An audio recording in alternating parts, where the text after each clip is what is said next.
I mean, I really enjoyed, our last match. Just a bunch of haymakers, players trying to do what they do. The last game wasn't as exciting as I would have liked, but it is impressive watching these decks do their thing. Of course, these players, good friends, just went deep in the team tournament last week, working together in that instance, playing Amulet Titan. Now they're working against each other. I would assume these lists are close to identical. I know they were in constant communication throughout the week, preparing for this tournament. As Dilks decides what stock in Amulet Titan. That's a good meme, Craig. Familiar with that meme? Are you going to make me feel old again? No, this isn't. This is just a Magic meme. This isn't a feel old meme. Basically, in the top 8 last week, Dilks hands Corey Baumeister his deck list. Corey looks over it and says, "It looks pretty stock to me." And Dilks replies with, "I'm the one who decides what's stock in Amulet." Oh, wow. Just sets him straight, lets him know. I didn't know this happened. Well, this is my deck. I decide what's stock. He's right. I just copy Dilks now. I'm not smart enough to figure out what's good. Ooh, here's a nice little start for Will Pulliam. Maybe. Double Amulet. You find that bounce land, game's over. Not too shabby on Dilks' side either. We're accelerating via Sakura Tribe Scout. Potential Titan on this turn. Yep. No Amulet, though, to really push it into overdrive. And you see Dilks looking thrilled, as always, to be playing Magic. Are you saying that Dilks is an animated character? He is a character. Going to go ahead and cast Summoner's Pact, meaning we are going to get our Titan this go-around. Must have an untapped land rolled up. Here it comes. Cavern of Souls. Cast my Primeval Titan and go a-searching. And Dilks looks defeated because he knows he's just at the mercy of Will's deck. If Will has it, very little Dilks can do here. If you had a Amulet, you could look at playing defense a little bit, getting something like Ghost Quarter. And you see Dilks asking himself, what do I do here?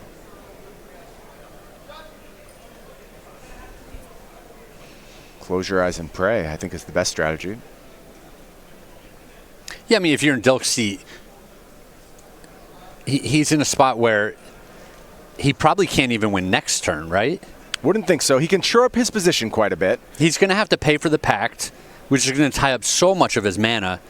And then even if he can deploy another Primeval Titan, he won't be able to haste it up or double strike it and close out the game. So he's saying, it's all right, great, I got my turn 3 Titan, but you're going to get your turn 3 with double Amulet, and then you're going to get your turn 4 with double Amulet. Right. I can't imagine this is good enough. Now, seemingly the best thing he could do is get some Pact protection on the next turn, but unlikely to matter if Will has it here. Of course, that's not a foregone conclusion. Will was on a mulligan, 2 Amulets eating up slots in his hand.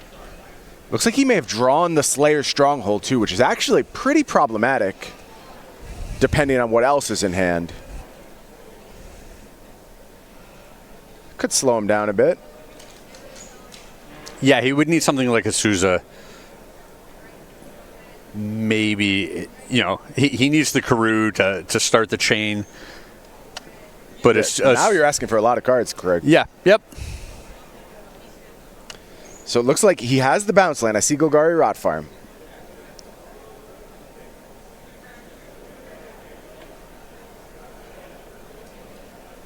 That's fine for making your Titan. But I am pretty confident that was Slayer's Stronghold he drew this turn, which is a disastrous draw. The worst draw in the deck, unquestionably, if that was the case.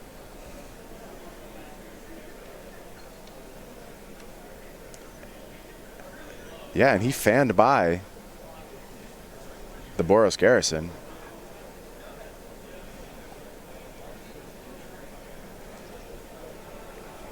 Now he knows Dilks' list, contemplating if there's a way to take him off Pact mana. There isn't. Dilks will be safe. Might want that Ghost Quarter anyway, though. Clean up that Field of the Dead.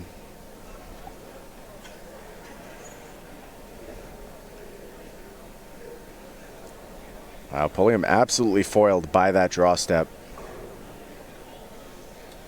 And if you're a Dilks, big sigh of relief right now.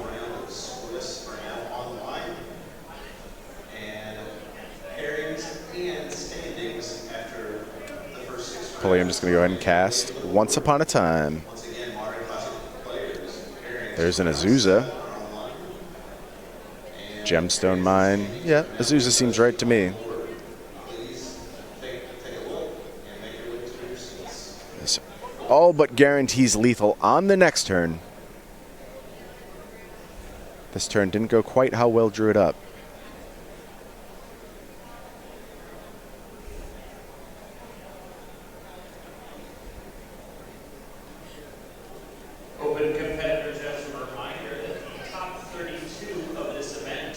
So we are going to see Ghost Quarter take out Field of the Dead. Dilks goes searching, grabs the forest.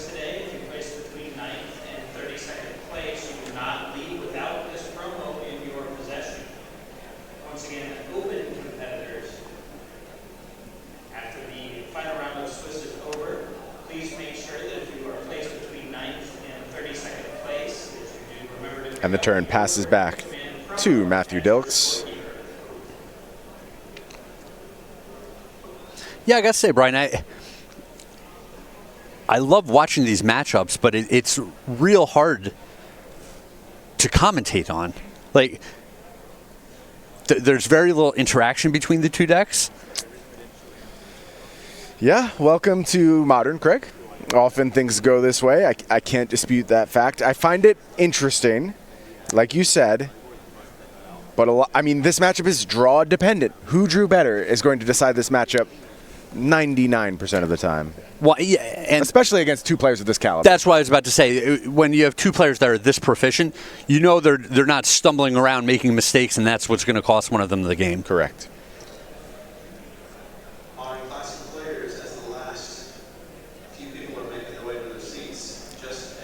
Here's a question I want to contemplate. I think it was possible for Pulliam to take Dilks off Transmuted Talaria West on this turn if he wanted to, because he could have gone after like the Simic Growth Chamber. The Growth Chamber, yeah. And that means he wouldn't have access to Pact of Negation on this turn, which could matter, possibly. Yes. Yep, 100%. I understand Field of the Dead, scarier card on its face, but knowing this is what Dilks was likely to do, I wonder. Really depends on what Will's going to do when you pass the turn back to him.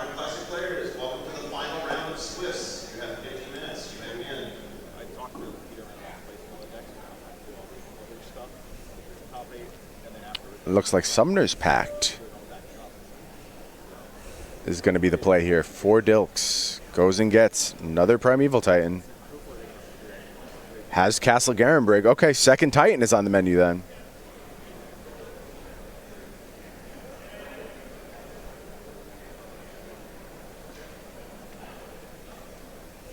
So we're putting him on Pact of Negation already in his hand. Maybe.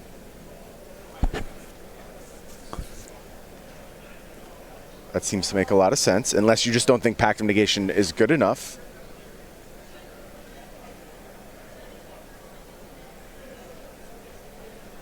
Dilks out of land drops for the turn.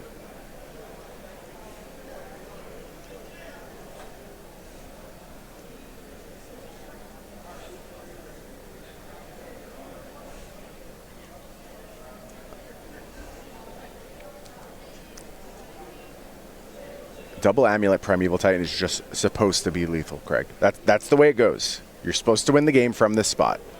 This is what you play for if you're an Amulet Titan player. The assumption is you can always win the game from this spot.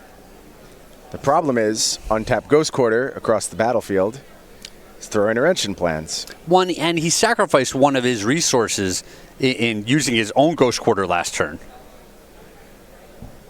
Absolutely.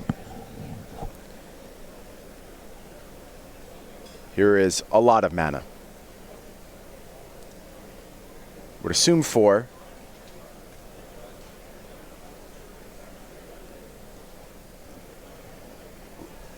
Should be 2 mana floating now with an extra land drop rolled up.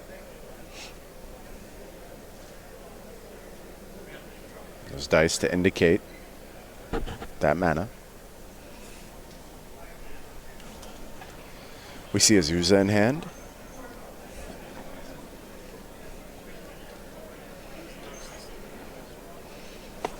It's weird. This is a spot where you'd rather have active Sakura Tribe Scout than Azusa because you can respond to what Dilks does at instant speed in that moment.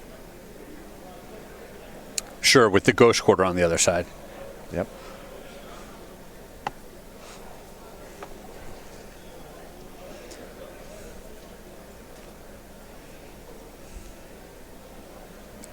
Another Summoner's Pact.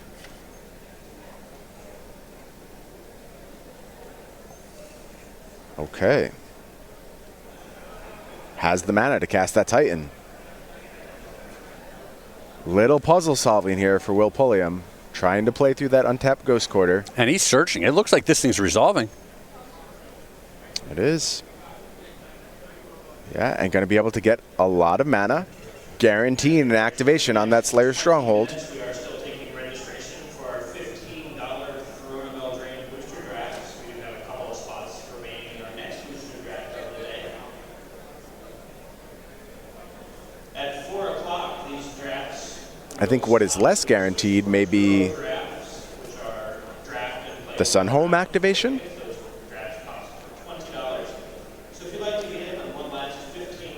That's what can really get the job done.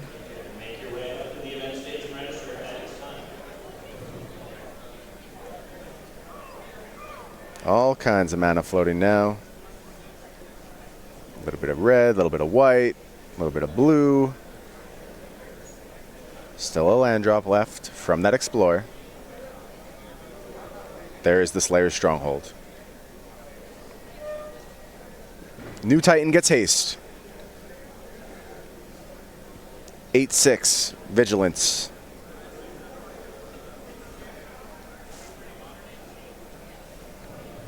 Players in the 330 Modern Challenge and the 330 Sealed Spectacular, your round 1 pairings and your seedings for deck construction. 4 mana, going to be floating here.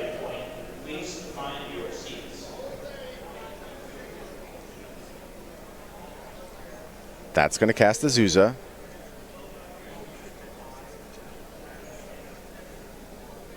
Just the blue floating now. And it's important to note that Dilks is still sitting on that Ghost Quarter on the other side. Pioneer Classic players, it's time in the round. Now it's time to attack with Titans. 5 additional turns to complete your match. If you have a time extension and don't have a judge, please raise your hand and call a judge. We're going to get 4 lands.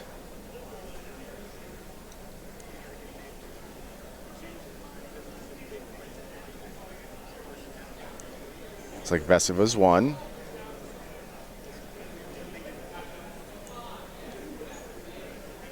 Talaria West is 2. Oh, wow. Asuva's going to copy Ghost Quarter. So we are forcing the action from Dilks before the second Primeval Titan actually is going to trigger. Yeah, I was wondering how he was going to get around the Sunhome problem. Like I said, a little puzzle solving going on for Will Pulliam.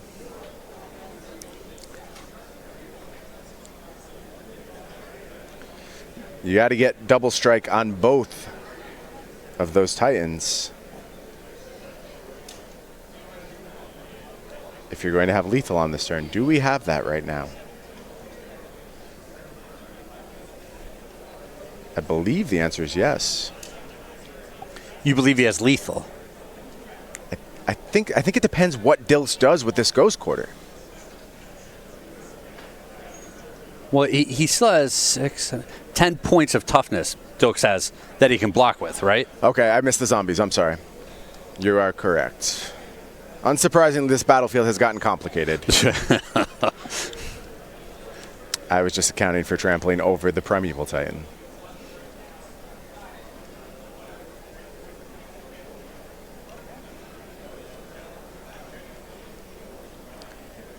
Yeah, Will can offer 30 points of damage, optimally.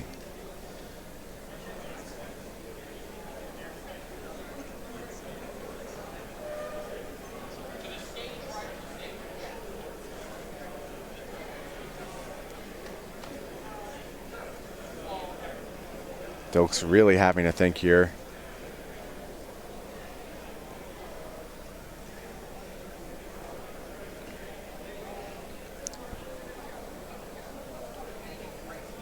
This is a mind melter of a game. It really is. And Dilks is saying, hey, I want that land. Going to get it. There's Forest. And that means Pulliam is free to resolve this second Primeval Titan trigger. And what are we getting up to with this? 2 mana floating as well, keep in mind.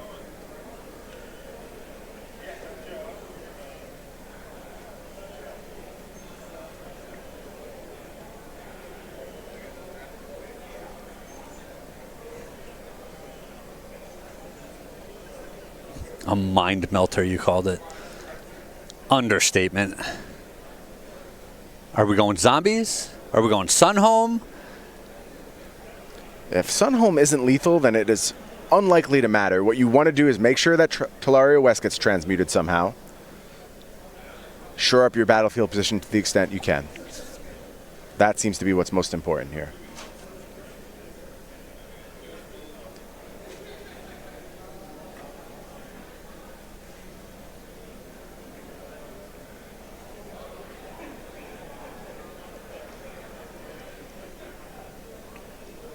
We still have land drops from Azusa, correct? Correct. 330 Modern Challenge players. Your first round pairings have made their way to the pairings board. Once again, 330 Modern Challenge players. Your first round pairings have made their way to the Tolaria West going to make its way back to Will's hand. That mana's gone now.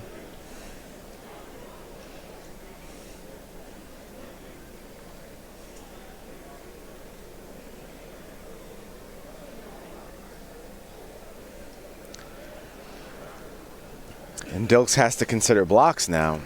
So for someone that has played a Titan in this turn, attacked with 2 Titans, and has Azusa on the board, Azusa? I'm saying it backwards. Anyway, I would have just thought that Will would have way more lands on his side at this point. Like I said, beyond that, the expectation is if you have 2 amulets in play, your opponent should be dead. Yeah, you got multiple attacks with Titans? Not multiple attacks. Last turn he just deployed the first one. The zombie count's starting to get high now. Dilks falls to 10 after that attack, just takes it. That makes sense to me. Seemingly wants to try and cobble together a lethal attack on his turn. That seems to be the way out here. I don't think he's going to be successful in doing so. But if anyone can find the out, it's Mathew Dilks.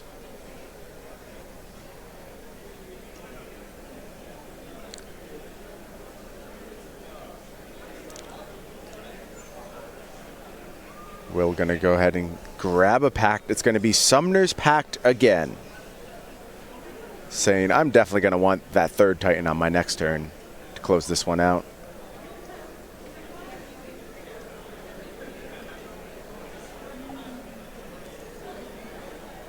Some more land drops, why not? Yeah, keep them coming.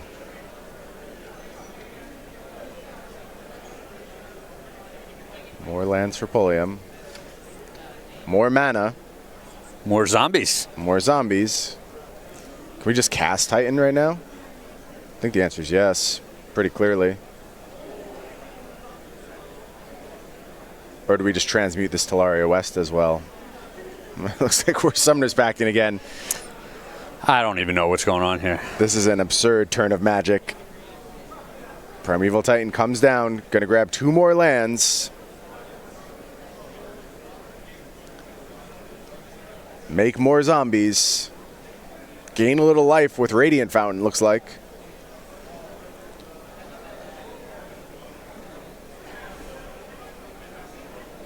Is this Radiant Fountain bounce land? No, bounce land, fetch land? Or double bounce land? He ends up going with double Karoo, I believe. Okay. Gruul Turf, Simic Growth Chamber. Well, that's a lot more mana. Well, he's got to pay for multiple packs next turn. Does he have 2 Summoner's Packs rolled up right now? Or just 1? I believe it's 2 right now, but this turn's taken 12 years. Yeah, this has been like a 10-minute turn very easily. How's the actions per turn count doing right now, Craig? I mean, does counting a land count as an action for the turn? It's an action. To playing a land, yeah. Yeah, I'll count it. Yeah, we'll split like 42 lands, I think. I mean, we're just like wiggling cards around. I don't even know what we're representing at this point.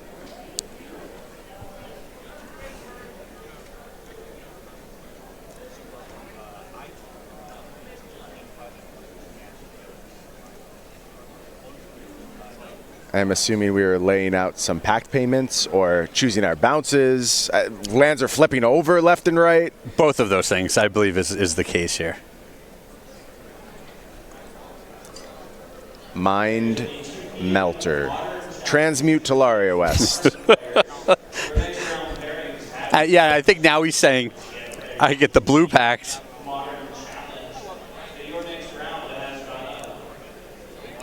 But if I use this, I have to be able to pay for 2 green packs and a blue pack? Is that right? I think that's what we were doing.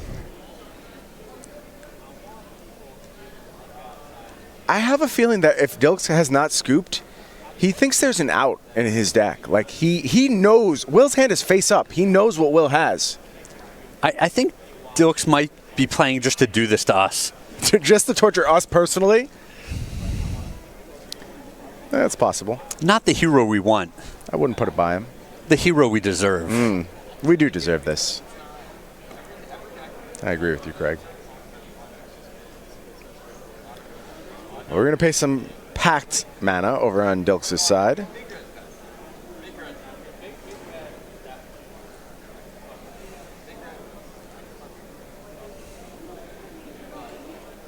Pact has been paid for. Dilks takes a draw.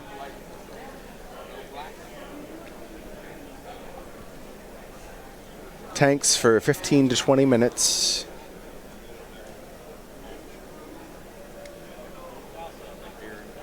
That was the longest turn in SCG Tour history. No chance. I guess there are like high tide decks, right? Oh, yeah, we used to see high tide all the time. Miss those days. Yeah, a little feline Longmore. Yeah, Feline, of course, popularized that deck very hard on the SCG Tour. Had a lot of success. Got some good news for Yawgmoth fans in my ear, Craig. Does that mean you? You got some good news for you? Particularly me, yes. Aaron Barish locking up top 8. How's that Yawgmoth heavy portfolio looking right now? It looks great. Someone post that Stonks meme for me. Arrows going up. Just a straight upside. Also, congratulations to Aaron Barish, one of my favorite players to watch here on the tour. Another great performance from her. Like I said, we generally identify her with the best aggressive deck in the format, but showing a real range for combo decks as well these days. Love it when she goes rogue. I wouldn't expect this deck to be rogue much longer, Craig, unless I can buy all the Yawgmoths and no one else can play it. Well, I think you had made a comment about how there's an opportunity for graveyard decks. Yeah, for sure. I think Graveyard Hate is kind of at an all-time low. And I think that this deck falls into that category. It does. And with people having to worry about non-basic lands so much. Artifacts. People having to worry about artifacts so much. People having to worry about Oko specifically so much. Yeah. There's not a lot of room for dedicated Graveyard Hate in people's sideboard. Well, all the context of this format is about to change, right? I mean, that is the assumption we're working under. I'll keep it rolling. We think changes are coming. We could be wrong. Maybe the format just stays pat. I don't know. We'll see.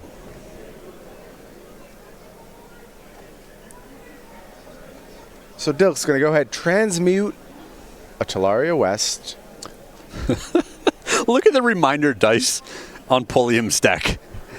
Going to grab engineered explosives to try and control Will's zombie army. Has Primeval Titan at the ready with Cavern backup. So Pact of Negation not going to be able to interact there.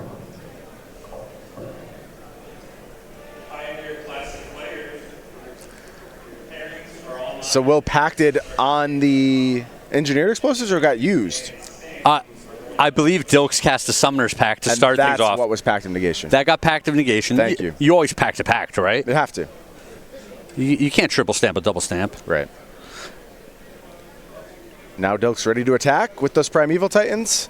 Yeah, let's get some more lands. Why do we even shuffle anymore? Let's just stop shuffling. Done with it. In our deck constantly anyway. So there's a chance Pulliam has to use all of his mana paying for those packs next turn. Right. Is there a chance that this game still doesn't end? Yes. I think there's a chance. I just don't believe Dilks would be here if there wasn't. Like, I honestly believe he sees a way forward in this game.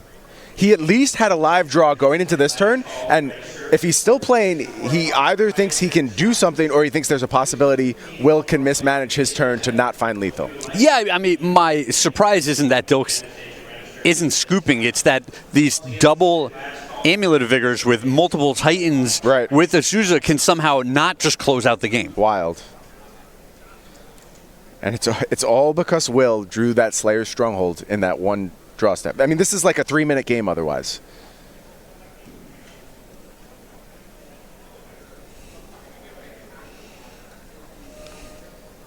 Looks like we're ready to line up some blocks on these Primeval Titans. Little tradesies. Couple of lands headed back to Dilks' hand. Going to keep the chain going with more Talaria West.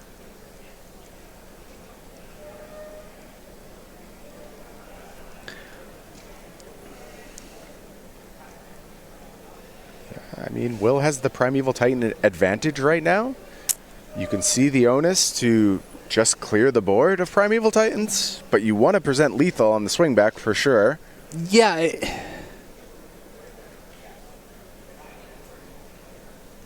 Is there a reason to not double block? Are you worried about Sunhome being deployed through the scout?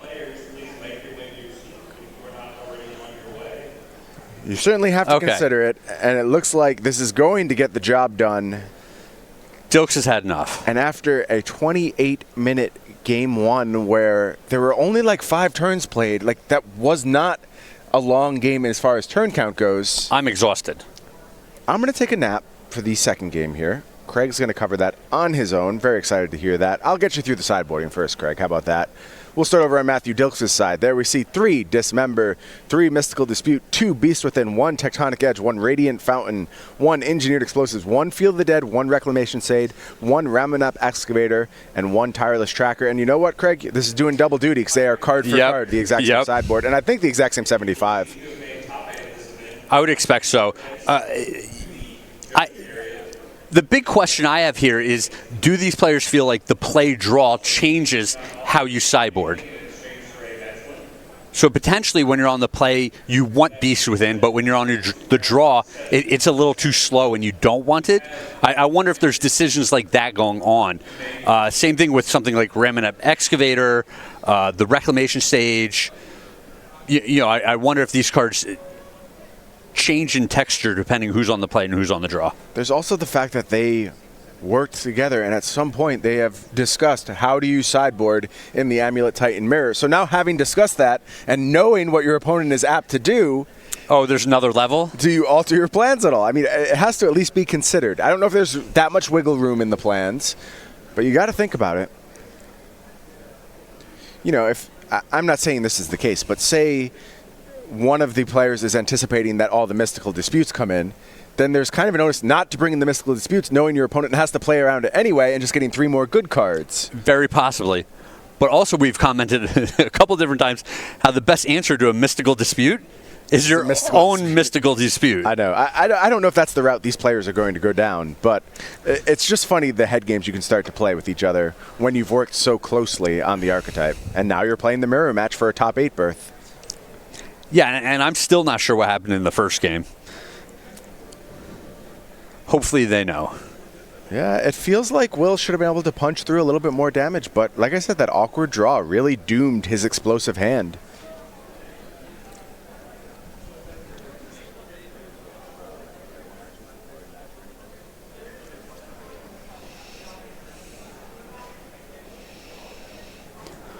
Whew. Another interesting deck floating around the top tables, playing for a chance to top 8. It's Christopher Gooch's Mono Green Devotion. He's taking on Corey Baumeister right now. We had that as a backup feature match. We did. One of the earlier rounds, but I don't believe it made it on camera. It did not. It got beat up pretty hard by Daryl Ayer's Sultai Urza deck. Mono Green Devotion is something Jerry Thompson and I worked on a bunch prior to the last Invitational, and we found a really, really strong configuration of the deck for the modern format. Things have broken in a fashion where we both kind of stepped away from it, but I do think that deck has potential legs in modern, especially going forward if something changes in the format. Well, Gooch has to have done well against Ursa over the course of this weekend. Absolutely. The idea that he has just dodged those decks, it seems absurd to me. I agree with you. Both players very satisfied with 7, it looks like here.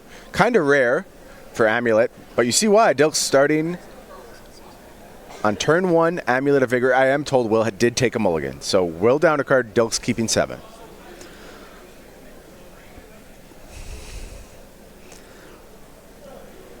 It's the follow-up to this Amulet of Vigor. How about a bounce land? That's a good follow-up. 3 mana floating. Okay. Explore. Okay. Could be worse for Will. Still a little scary. I was going to say, this can still be a very explosive start out of Dilks. Just going to redeploy Breeding Pool past the turn back to Pulliam. Pulliam untaps with Sakura Tribe Scout at the ready. Field of the Dead is the play. And just passes the turn back. So neither player really going off yet.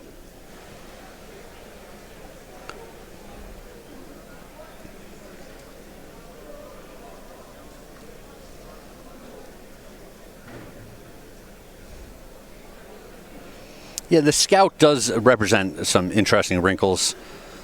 Potentially deploying a Ghost Quarter at instant speed. Right. Yeah, instant speed play makes a big difference for this deck. So Dilks able to deploy Ramanep Excavator. That's a big game. Should we find something like a Ghost Quarter? Yeah, if Dilks is set up to play a Titan next turn. Ooh, Pulliam just drew an Amulet.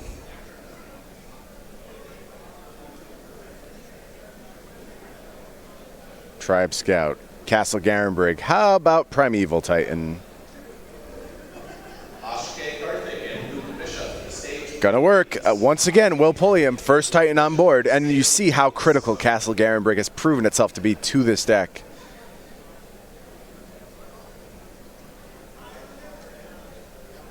Easy turn 3 Titan. Yeah, but the castle does have that opportunity cost to it, where when you draw multiples, they're still just good and do what they want to do. Yes, they do. Why? I don't know, Craig. I don't know. At least here, you are constrained on your forest count a little bit. You're not loaded with forest, but this deck has retooled its mana base and gotten a bunch more into the mix at this stage. Important for Will, didn't have to pay for a pact to go find this Titan, so still going to have access to mana on the next turn. But Dilks is up to 6 mana as well. Golgari Rot Farm, going to return to hand. Summoner's Pact going to be cast, going to resolve. And it is prime time. Primeval Titan going to come down with Ramanep Excavator at the ready. Could potentially set up some strong lock potential after this turn. First things first, though. How about we speed up that Primeval Titan a little bit? Going to get haste from the Slayer Stronghold. Slayer Stronghold bounced back to hand. Now Dilks makes an attack. 8/6 Primeval Titan. Two more lands. Yeah, does he want some land destruction here?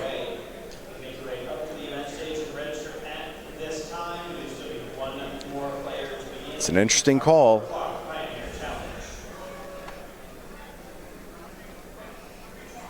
Pulliam with Amulet in hand. which kind of messes with Dilks' perception of things. He would have had to have drawn it exactly on the last turn or this turn for it not to have been deployed earlier in the game.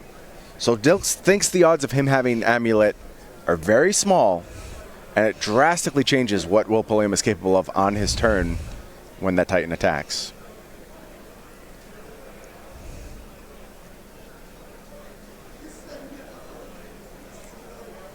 Looks like Ghost Quarter going to be the first find for Dilks.